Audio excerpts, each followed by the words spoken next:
So joining us from the Meteor are going to be Cindi Leivi and Treasure Brooks for a wonderful conversation.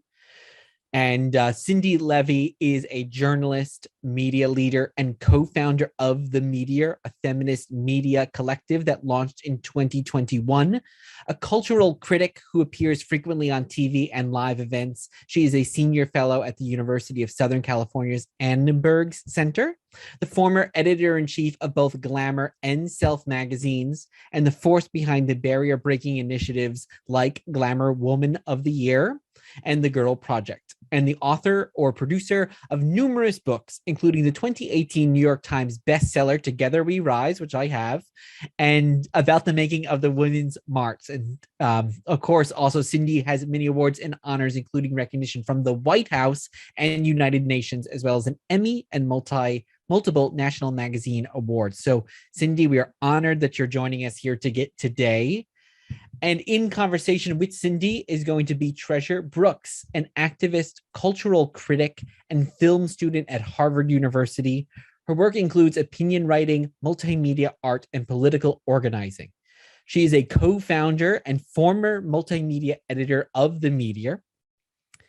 And as a student student activist, Treasure has led nationwide initiatives to decolonize curricula in higher education and expand resources and protections for low-income and first-generation students. She is a recipient of the Renaissance Network's Innovation Grant, a John Lewis Good Trouble Fellow at the Harvard Kennedy School, and a frequent speaker on issues of racial equity, public policy, and feminist theory. So on today's International Women's Day, I thank you both so much for being here, and I'll pass the microphone over to you.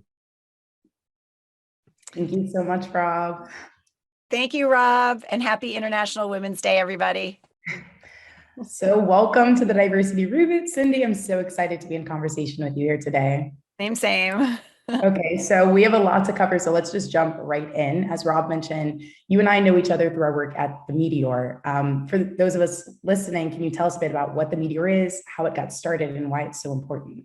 I definitely can. And it's great to be here with you because you know the story since you were there in the room when we first started talking about it. And it is worth noting that you were a sophomore in college at the time, and you were, sitting cross-legged on the floor of Gloria Steinem's living room, which is where we had our first editorial ideas meeting, alongside people who were like 2 and probably 3 times your age, to talk about the question of what's missing in media from a women's and more specifically a feminist point of view. And there were a group of us there, journalists, filmmakers, artists, activists, all of whom in their careers had covered what you might loosely call sort of issues of gender equity, across different platforms. And I think we were all feeling that there was room and in fact a need for something that existed not to kind of cover serious issues of gender equity on the side of the regular course of business, which is what I was used to doing in my life as the editor of Glamour, but something that really existed to dig into those issues, all day, every day, and to create great storytelling around, the substantive issues of women's lives and the lives of non-binary people that I think, so many of us were wanting not just to create, but also as audiences to consume. So yeah, we, for those listening, our first editorial ideas meeting was in Gloria Steinem's living room. By the way, she at age 86 refused to sit in one of the chairs and instead kind of perched on the arm of one of the chairs. And she said to us, this is where this is the same living room that we sat in when we talked about creating Ms. Magazine in the 1970s. And so that kind of grounded us in, okay, well, what are we creating for now in this moment? And, and how can we also put ourselves as creators of content, podcasters, storytellers, filmmakers in the driver's seat of the company so that we're not just producing the content, but also making decisions about how we work with partners, what we want to charge, if anything, for the stories that we tell, like making just all of the business decisions that, frequently, unfortunately, women and people of color and, populations that are marginalized in workplaces generally do not get to make. So that's my answer. We are now, the Meteor is now going into our second year, and we produce podcasts, newsletters, and events. We have a big global gender equity summit called 22 for 22 that's coming up next month that I hope you all will come to. But let me throw the question back to you, Treasure, because you were there from those earliest meetings. Why was the Meteor and why the idea of creating something new? Why was that important to you? Yes, I'll just mention that also Gloria had on the most incredible skinny jeans I've ever seen, which was probably the big mind-blowing thing about that meeting for me. But as far as the project we were taking on, I found it so impressive because, especially as a young person, my experience in media is a lot of partitioning, a lot of kind of echo chambers, as we know, because of this democratization of people being able to reach for so many different sources. And in that, there's sometimes an over attention to the audience rather than the messaging. Who are we speaking to and how do we tailor this, maybe skew the accuracy or the respectfulness of our messaging for who we're trying to speak to. Whereas with the Meteor, we had a mission in mind, we had a message in mind. It's not speaking to women or even about women, but we're talking about gender equity and social structures. And anyone who's willing to listen, we want to engage them in doing so. I also think that, as you said, we have this collective. And so this horizontal leadership structure to me really spoke to what I think the future of business looks like in a world where people are rested and respected. And it truly was just an embodiment of these feminist ideals that I had read about and studied come to life. So that's why I was completely willing to jump into this project. And it has characterized the last 3 years of my life so far. Wow. By the way, rested and respected. That's such a beautiful phrase and such an incredible goal. And I think we don't often associate those words with work because we're all about, grind culture and, got to get up and make the donuts. And, there's reward for that kind of like workaholism. And I think it's really powerful to hear you apply those words, rested and respected. So I don't want to get us off track because I know we have so many other topics to get to, but like you've been, I want to pause on this because you've been really vocal about how your generation and, you in particular, like you really want to resist this impulse, to equate success, professional success with workaholism. And can you just explain why is that important to you? Well, I think it comes from what our conception of the professional is. And I think as a Black woman, particularly as a young Black woman, I'm at odds with that. My generation, we want to bring our whole selves to work. For centuries, cis heteropatriarchy has demanded that marginalized people leave our genders at the door, leave our sexualities at the door, leave our race at the door to do the work that we're hired to do. And the thing is, these identities don't just implicate our politics, which is generally how it's spoken about, leave your politics at the door, but they impact our perspectives.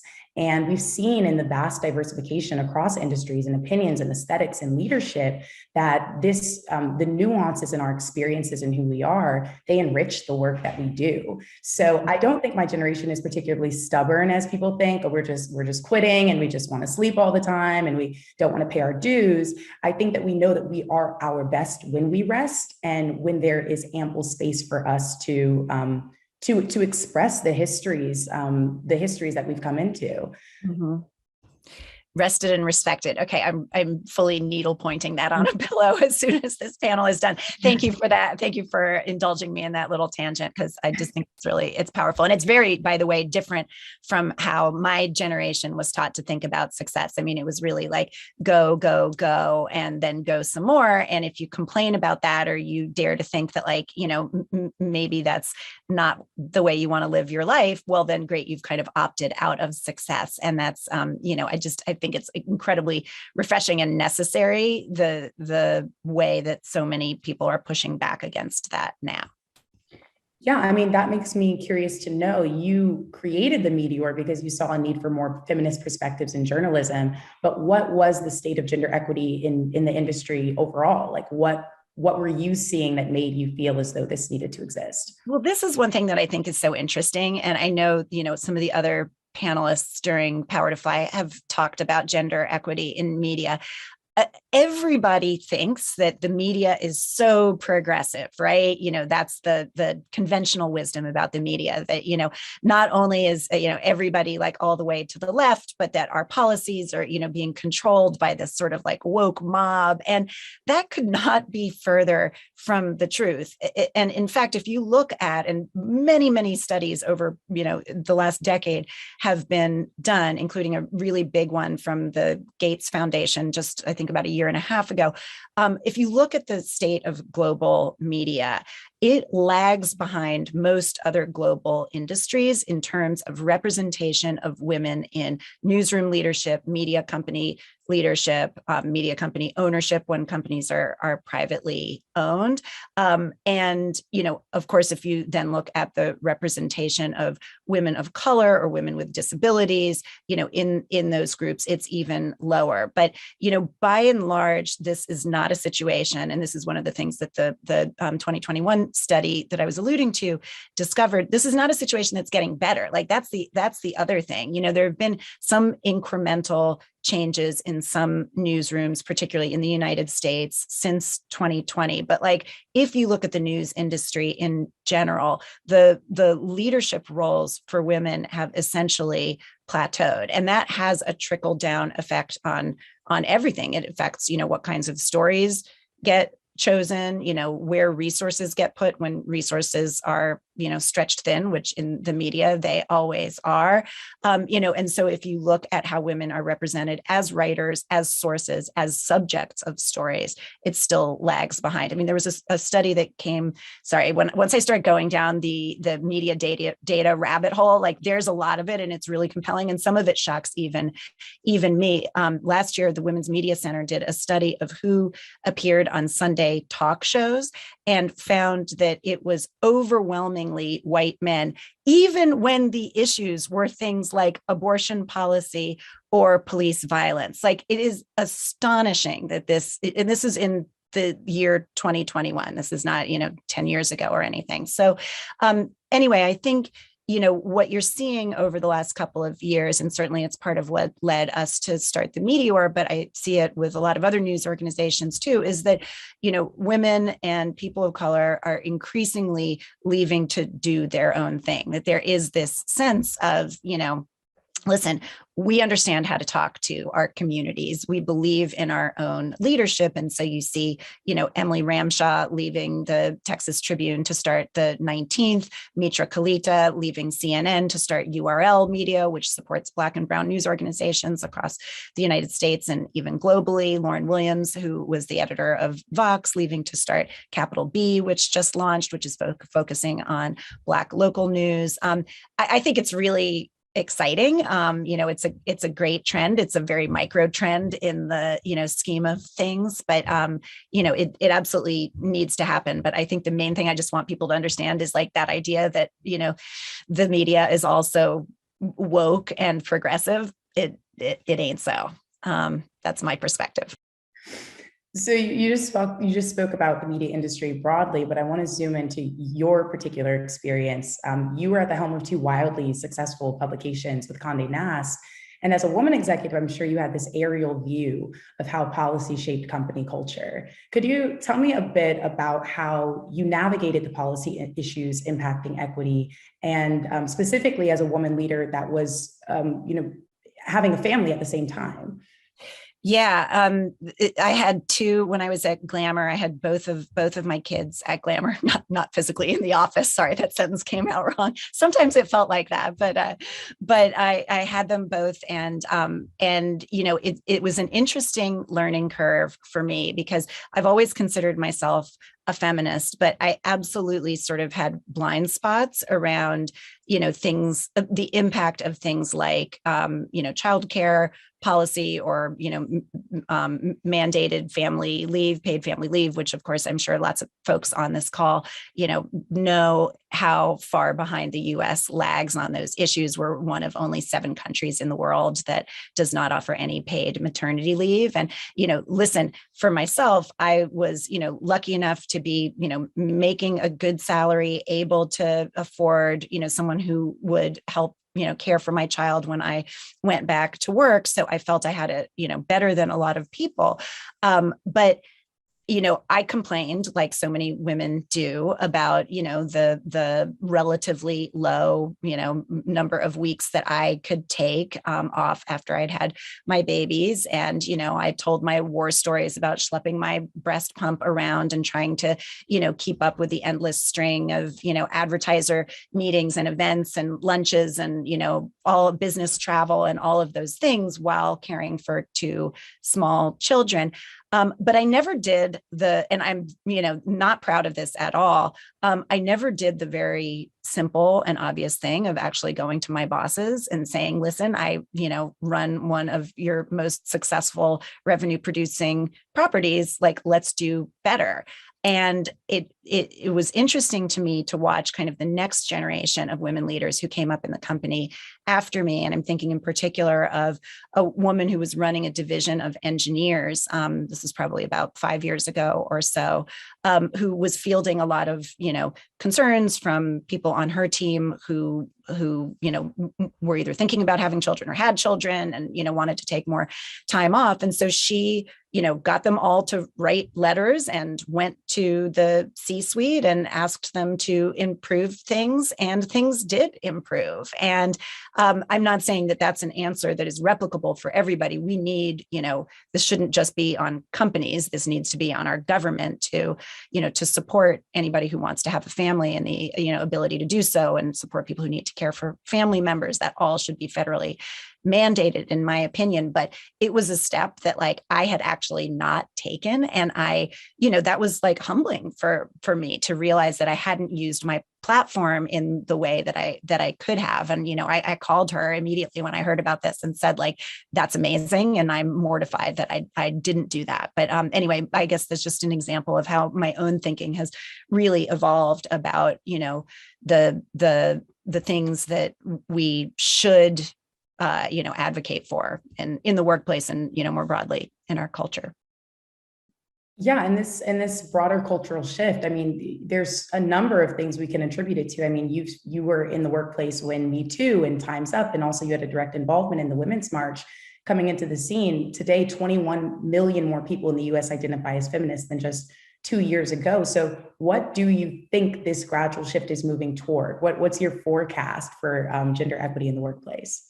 I mean, I think it's going to take a million little things on all of our parts. I mean, I think, first of all, it's understanding that it's not just enough to have like women in the roles and hire women of color. It's about like creating the support systems around them and creating a culture that like allows everybody to thrive, not just kind of like throwing people into a role and then being like, go. And if it doesn't work out, then companies are like, well, we tried it. And so I think it takes like a lot of regular commitment. I think it also just takes a lot of personal responsibility, and like on the part of white women in particular, I would say. I don't know if anybody has been on the Twitter today, but there's an editor at the New Yorker named Erin Overby, who's the archive editor there. Great job to have, who has a long Twitter thread about how it's an International Women's Day thread, and it's about salary transparency. And she talks about the reality that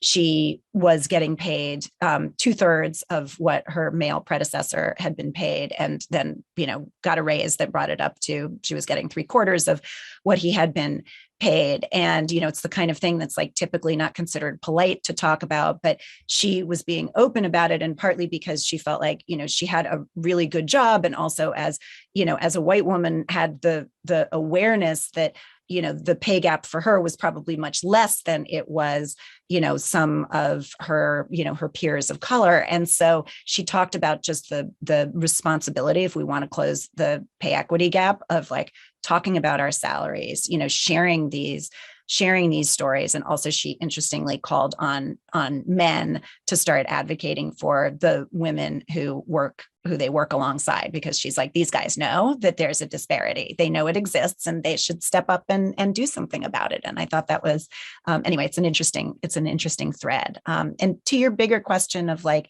where are we going? I think we're just, going toward a place where like everybody realizes that we can't sit back and just wait for big corporations to like do the right thing. That's not going to happen. It needs to come, from us to demand it of our workplaces. And also it needs to happen, I think, from our government to mandate certain things like, paid leave, which everybody is entitled to.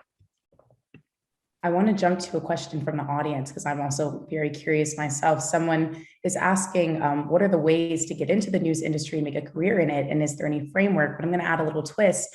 Looking back at your career thus far, is there anything you wish you had known or anything you would have done maybe differently?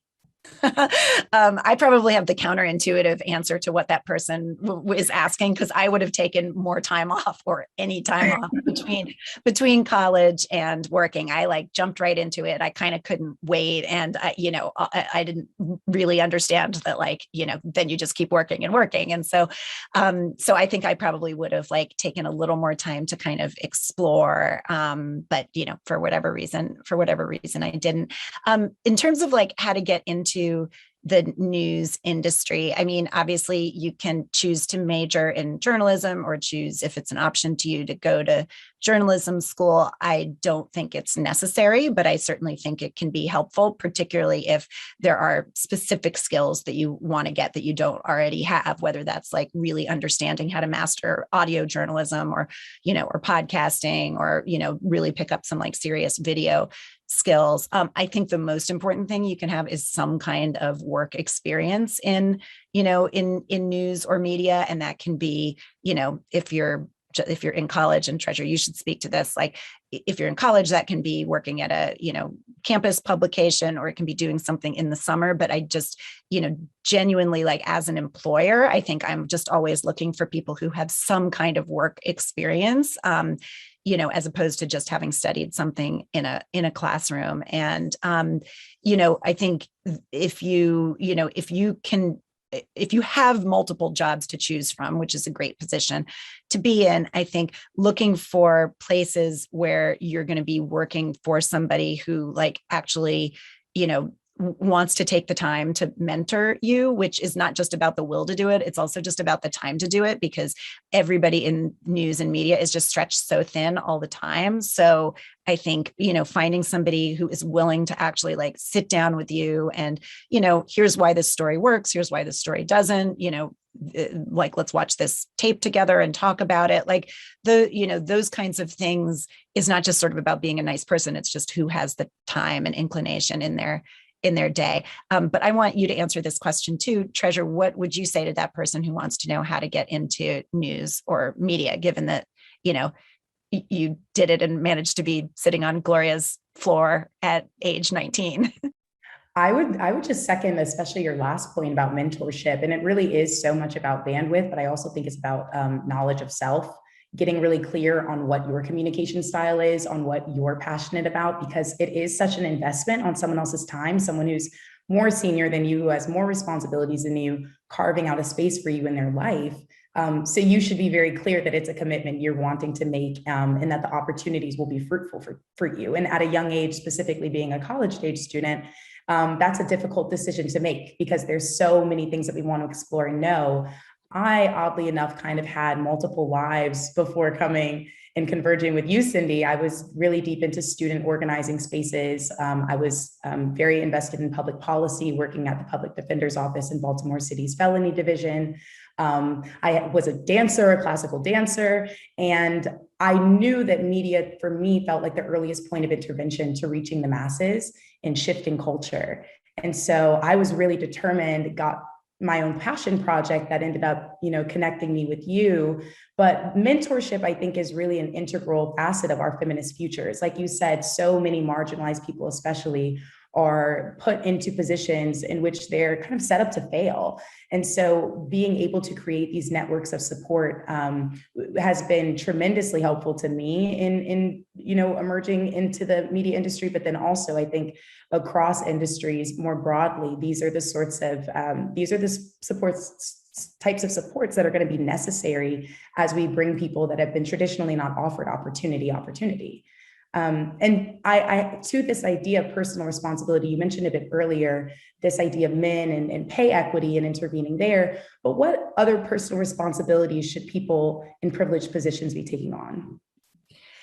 I think, trying to break through the culture of secrecy around money is a big part of it. I mean, I know I was just referencing the Twitter thread from the editor today, but like that idea of salary transparency, I mean, I think, your generation takes that, more for granted, but certainly, that was never anything that was done when I was coming up in media. And I think it did, that culture of secrecy and you don't talk about money only benefits the people who are making more money and the people who are signing the paychecks and not, people who not actual workers. And so I think, really just getting used to talking about money, sharing salaries, I think increasingly there's a move toward posting jobs with salaries or salary ranges attached to them, as opposed to like you go through the whole process and then it's sort of like this, little surprise or secret thing at the end. I think that's really healthy.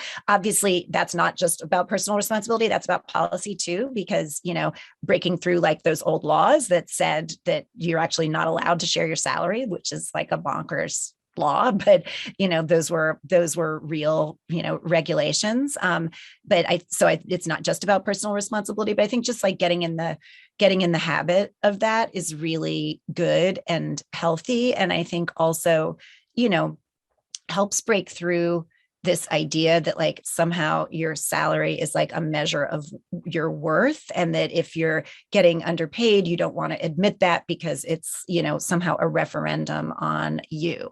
So, I do think just getting comfortable talking about that is something that I've seen happening in the last couple of years that I really genuinely wish had been practiced earlier in my own career.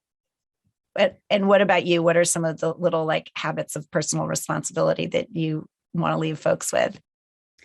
Habits of personal responsibility. I think getting clear on your values, and we've spoken about this before, but your non-negotiables. For me, I think that especially being holding the identities that I do, I need to have my boundaries in terms of I will not do this, and have the reinforcements. My mentors are a reinforcement that allow for me to have a sounding board. How does this feel?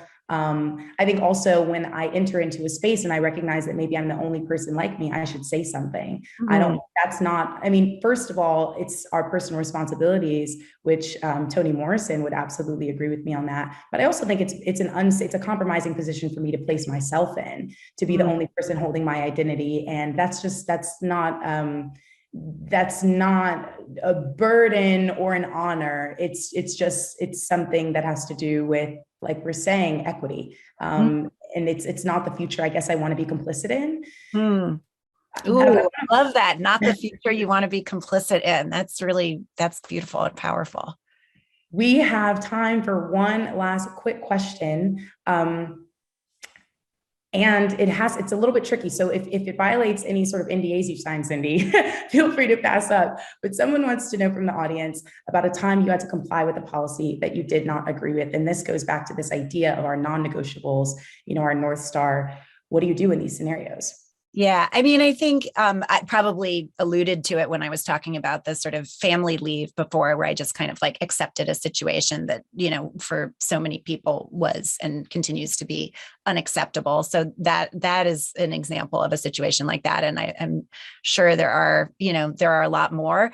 I think, being able to, articulate that you were wrong about things, that maybe there were things you didn't see or things you didn't, speak up about is just important. And I think is like important also for anybody who's in a position of leadership, because that gives people around you, ideally, the permission to like kind of knock on the door and say like, by the way, here's some other stuff that I think we should be attending to or fixing that we haven't. And anyway, so that's what I would say to that. And I think we are out of time. It is 12:30. But Treasure, thank you so much. I loved being in conversation with you. I feel like this could go on all day, and just really grateful for all these fantastic questions. And I'm sorry we didn't get a chance to answer all of them, but look forward to being in community with all of you for the rest of the day. Thank you so much, Cindi.